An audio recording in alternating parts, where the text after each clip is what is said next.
And just 2 days into the new year, and liberal celebrities of Hollywood are back at it. This time they're touting an anti-gun message in a YouTube video. We have left-wing stars, including Jamie Foxx, Jon Hamm, Cameron Diaz, all appearing in the video, encouraging you, the American people, to demand a plan from lawmakers to stop mass shooting tragedies. But this time, they're not getting away with their hypocrisy, as a gun rights group is mocking the celebrity message in a new video, which intersperses the actor's ultra-violent movie scenes into the original video. Now, please keep in mind, some of the material included is from R-rated films, quite graphic, and for that reason, we're only going to play a small clip from this new ad. Take a look.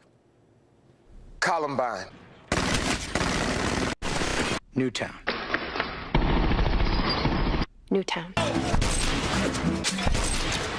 Newtown. How many more? How many more colleges? How many more classrooms? Enough. Demand a plan. Right now. As a mom. As an American. For the children of Sandy Hook. Demand a plan. Enough. Enough.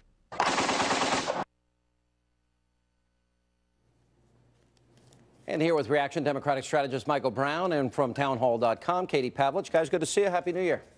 Happy New Year, Happy Sean. New Year, Sean. It is ironic to get lectures on gun use from Hollywood stars that often have armed guards that are involved in these action movies, firing weapons all over the place, Michael. I think that ad's just pretty effective. I mean, it actually makes me laugh. I could have sworn I heard you chuckling in the background. I was? That was me. Yes. But you know what I didn't see in that video, Sean? Yeah. I didn't see Charlton Heston standing up playing Moses and then talking about being the spokesperson for the NRA. So I think the hypocrisy perhaps goes both ways. He's consistent in his views. He didn't want to take away gun rights. But more importantly, I think, Sean, I think the issue is, of all the folks that watch these movies, very small percent, whether it's a point something, it's too many. But the bottom line is most people go in those movies for entertainment. They don't go out and act the way the movie stars act. All right, but if we're going to blame the guns, Katie, and Hollywood is going to have all these shoot-'em-up films, and we're going to analyze video games, and we're going to blame the weapon as if they fired themselves, then I think it's fair, if we're going to get lectured, to look at what the message that they're making a lot of money on. They're making millions on these films. Right. Right. These celebrities are saying enough. Well, I say enough to these celebrities. Look, they're hypocritical on 2 points here.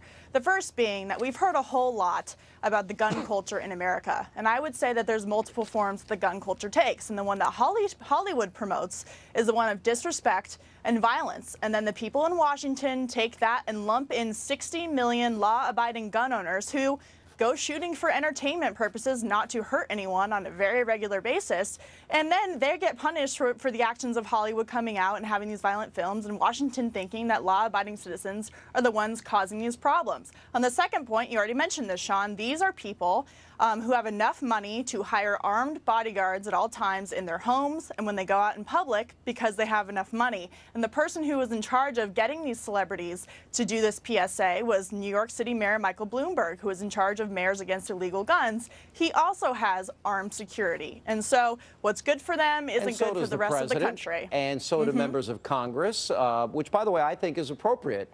But it's interesting. Exactly. We protect our money, Michael, with armed guards. We protect our politicians and our actors and actresses with armed guards. But then they say they want to confiscate, in the case of New York, or register and fingerprint or print the names and locations of law-abiding citizens. Are you against the Second Amendment? Are you against gun ownership of individuals? Well, no, you and I have had this conversation before, and I don't think I haven't heard anyone that wants to trample on folks' Second Amendment rights. I haven't heard it. No, when I say trample, I'm talking about repealing that amendment. No one has ever talked about that. What folks have talked about is putting responsible restrictions on that Second Amendment. For example, one of the things we've talked about, Sean, on a couple of occasions, is please give me a rational explanation why anyone needs a multi-bullet clip. No one needs that. Not even hunters need that. And so we have to also look at the restrictions relative to ammunition. There is no argument that someone needs some kind of unbelievable Army assault rifle in their home that can kill many people at a time. There's no rational argument to it. Home intrusion, you may actually need that. So no one's suggesting you can't have a 9mm to protect you and your family. I'm suggesting, why do you need an assault rifle? Law-abiding citizens stand by the law. Here's the problem, Katie. Doesn't murder or those that want to commit violence, that's a heart issue. If you want to commit violence, you're going to either find a fertilizer bomb, a knife, a tire iron, a baseball bat. Listen to what Al Sharpton said on his radio show, because I think this is very revealing about where the left is thinking, their mindset on this. In any civilized society, you do not see massacres continue to happen from Tucson to Aurora to Columbine to Virginia Tech to where we are now in Newtown to Chicago, and you keep the same laws when clearly they're not working. What happens when the criminal goes to knives, Al? Then you deal with knives. Oh, I see. The same thing as if you have a head cold, and the same thing you do if you have a head cold and the cold is gone and you have a headache. Then you take headache medicine. The job of society is to deal with whatever problem confronts it. We're going to have knife control. Everyone's going to have to cut their steak and chicken with a little plastic knife. Well, Al Sharpton made my point for me. He said that the laws actually aren't working, and he named multiple places. The only place out of that list, Chicago, Aurora, Colorado, Newtown, that wasn't a gun-free zone was Tucson. And so the laws aren't working because there's too much gun control and people can't defend themselves. And so when we say that the left hasn't come out, let's put when more the guns on the street. Absolutely, the more people get concealed carry permits, according to FBI statistics, then we'll have gun battles in the streets of our neighborhoods. Let's just have more gun battles. Like in Chicago, where there's gun control and criminals are fighting each other in the streets. That's not a great idea. Let's not put more guns on the street. We need less guns on the street. It's a fantastic idea. In Chicago, Michael, no, it's not. It's not working clearly, so clearly it's not a good idea. Check the FBI feel safer stats. in Chicago with a gun? I'm sorry, Sean? Wouldn't you feel safer with a gun in Chicago? Would I feel safer with a gun? No. You know what? I feel safe if there were no guns on the street. How about that? So you don't believe in the Second Amendment, my original point. That. No, people can have them. Responsible folks can have them. That doesn't mean you should. There are 60 million responsible people every day who own firearms who didn't kill someone today. Is the criminals in the streets of Chicago without the training and without the respect who are shooting each other in the street, as you suggest? No one wants to hurt their rights, but let's not put more guns on the streets. It makes no sense. No guns on the street means nobody has one.